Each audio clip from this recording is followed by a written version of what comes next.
Bonsoir à toutes et à tous. Je ne sais pas si vous croyez au miracle. Moi, j'y crois pas toujours. Mais pourtant, j'en ai fait un.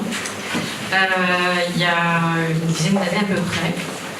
Je vais vous reprendre comment j'en suis arrivée alors que je suis totalement athée et très cartésienne à faire quelque chose qui s'apparente à un miracle, selon la manière dont on regarde. Il y a une vingtaine d'années, je me suis installée en Nouvelle-Calédonie comme médecin généraliste pour plein de raisons. Je connaissais le pays, j'étais tombée vraiment amoureuse de ce caillou, comme on l'appelle les gens là-bas. Je suis passionnée de plongée, donc c'est le paradis de la plongée. Et puis sur le plan médical, il y avait à peu près une vingtaine d'années de retard par rapport à la France, donc c'était vraiment passionnant aussi. Et mon premier poste a été dans un service de pneumologie à Nouméa. Et je venais d'arriver peut-être depuis quelques semaines, donc j'arrivais avec ma femme qui était un enfant malade, sélection super scientifique, études préparées, cartésienne. Et je rencontre donc ce jeune homme qui était originaire de Wallis. Alors les Wallisiens, je ne sais pas si vous le savez, mais c'est des Polynésiens, donc super costauds. Voilà, les Néo-Zélandais, des gens vraiment très costauds. Donc ce jeune homme, il avait 28 ans, il bossait dans le bâtiment et il consultait pour une douleur mais vraiment aiguë à la base d'un poumon. Il ne se souvenait pas d'avoir été frappé, d'avoir vécu quoi que ce soit. Il n'y avait pas eu d'accident du travail. Donc évidemment, on a fait une radio qui révélait une petite lame de liquide à la base du poumon. On a fait un scanner qui confirmait, j'ai fonctionné le liquide. Évidemment, on était rassurés parce qu'on n'a pas trouvé de traces de cancer ou de tuberculose dans ce liquide. Mais c'était inflammatoire, donc ça ne nous disait rien du tout sur la cause. Et surtout, notre jeune homme avait super mal. Donc on l'a gardé une semaine, le temps de faire la fibroscopie, enfin tous les examens qu'il faut. Et on l'a laissé sortir en lui disant, écoutez, on ne sait pas ce qui se passe, on va vous suivre, voilà. Et puis, on vous donne des antidouleurs et n'hésitez pas à revenir s'il se passe quoi que ce soit. Et il est revenu plusieurs fois aux urgences, avec à chaque fois des demandes dentalgiques de plus en plus fortes. La morphine ne le calmait pas, même à des grosses doses. Et on était toujours dans cette perplexité par rapport à ce qui se passait pour ce jeune homme dont la vie s'arrêtait parce qu'il ne pouvait plus bosser. Et puis un jour, mon chef de service, qui était un vieux renard qui avait passé 30 ans en Calédonie, d'abord comme médecin militaire et ensuite comme chef de service, en pneumo, convoque une consultation de suivi de la mère du patient et le patient. Moi j'étais là, j'étais toute jeune, j'apprenais. Et il demande à la maman, alors racontez-moi, qu'est-ce qui se passe avec votre grand garçon? Et là, la mère éclate en sanglots. Moi je reste un peu stupéfaite. Et elle nous explique que son garçon est victime d'un boucan. Le boucan, c'est les sorts. En Calédonie, on appelle ça les boucans. Que son père lui a jeté. Parce que, avec l'argent qu'il gagne en Calédonie, il s'est acheté une super belle voiture à Wallis. Et il refuse que son vieux papa la conduise. Et donc le vieux papa, très en colère, va lui acheter un boucan. Et elle est là entre les deux, elle essaie d'expliquer au père que quand même ça coûte très cher, il faudrait qu'il comprenne, au fils que quand même il faudrait la prêter parce que Wallis c'est quand même un grand banc de sable, donc il y a un peu de risque d'accident. Bon. Et mon chef de service, ni une ni deux, dit bon écoutez c'est pas possible, ça ne peut pas continuer, et il convoque toute la famille pour une cérémonie du pardon, une cérémonie de réconciliation. Donc avec en fait des d'objets coutumiers, des tissus, des cigarettes, un peu d'argent et puis des discours aussi très symboliques. Alors là moi j'étais totalement perplexe et vraiment sceptique en me disant bon ça peut pas faire de mal, c'est super, ils vont se réconcilier et tout, mais enfin bon le gars il a quand même mal au poumon quoi. Donc il va être un peu sérieux dans cette histoire. La cérémonie s'est faite, donc j'étais toute petite au fond de la pièce en train d'observer les choses. Et puis, effectivement, j'ai revu ce jeune homme à quelques semaines de là, et non seulement il n'avait plus mal du tout, mais au scanner, l'image avait disparu. Et là, ce jour-là, je crois que c'était vraiment un gros choc pour moi, et à la fois une ouverture et le début d'un cheminement qui se poursuit encore aujourd'hui, de me dire, il y a des choses que je ne comprends pas, qu'on m'a pas du tout apprise à considérer, parce qu'à la fac, au contraire, le psychosomatique c'était très mal vu, c'était une histoire de bonne femme, enfin voilà quoi. Et là, je me suis dit, bon, je ne comprends pas, mais ça existe, c'est réel. Et c'est là que j'ai commencé à m'intéresser à tout ce qui était ethnomédecine, c'est-à-dire approche culturelle des maladies.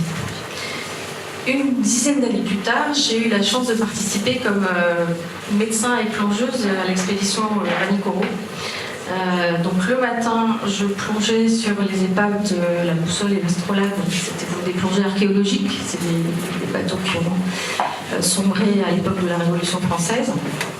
Et puis l'après-midi, je montais dans le Petit Canari. Alors, le Canari, c'était un petit avion jaune qui nous permettait en fait d'aller dans toutes les îles de l'archipel.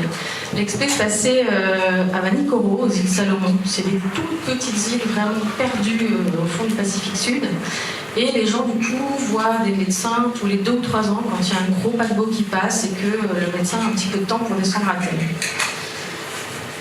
Donc, le cérémonial était à peu près toujours le même.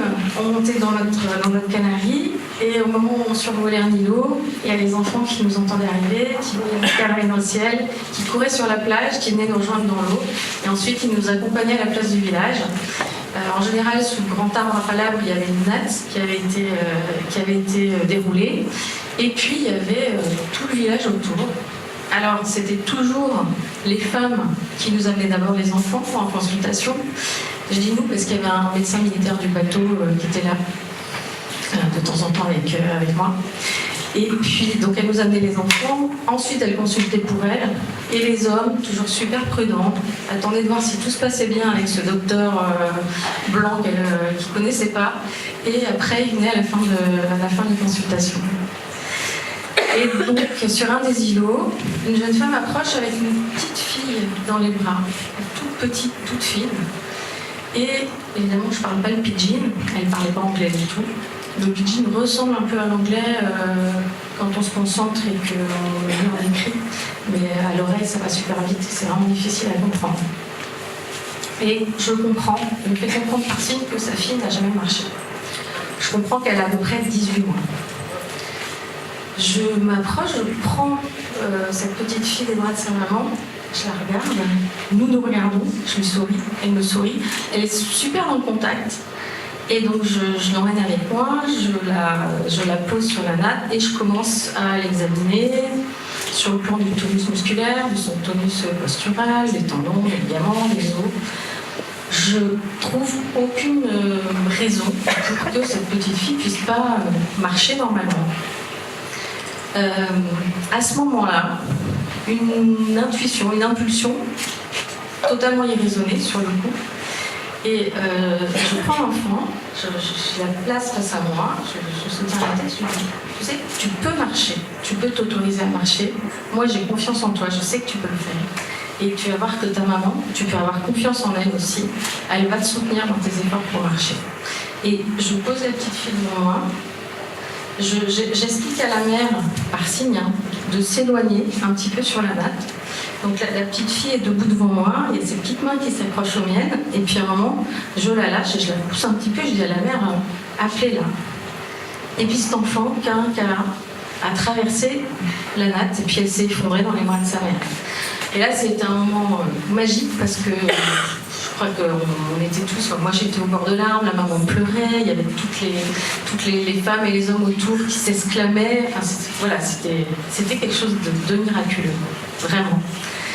Et je ne sais pas ce qui est advenu de cette petite fille. Évidemment, c'était un one-shot, je ne suis jamais revenue sur cet îlot, je suis malheureusement jamais retournée à Vanikoro non plus.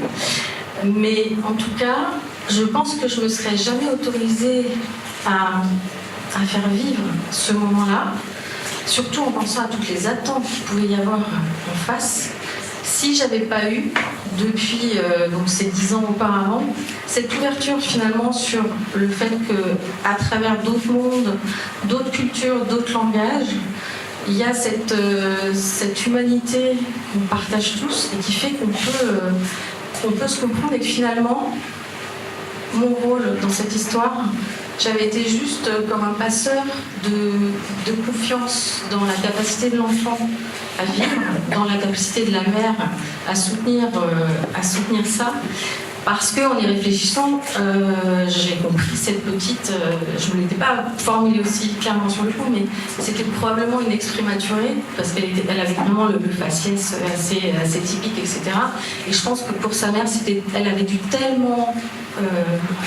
ça avait dû être tellement difficile pour elle de la faire survivre, surtout dans cet environnement où il y avait encore une fois pas d'infirmier, pas de médecin, voilà, que c'était inimaginable de prendre le risque de la lâcher. Voilà. Et donc cette autorisation, quelque part, je la lui ai donnée. Je l'ai donnée aussi à sa fille. Et puis ce miracle a eu lieu. Donc aujourd'hui, j'exerce comme psychiatre ici. Enfin, pas loin. Et je crois que voilà, toutes ces aventures, parce qu'il y en a d'autres que je pourrais vous raconter, ont fait que l'ethnopsychiatrie est quelque chose de passionnant et qui m'accompagne encore jour après jour. Je bosse avec les migrants. Et malgré tous les problèmes de langue, de culture, malgré ce gap entre ma vie tellement simple et puis ce qu'eux ont pu vivre d'indicible, je m'autorise à les accompagner et à penser que je peux le faire au travers, encore une fois, des cultures et des langages, parce qu'on partage la même humanité. Voilà.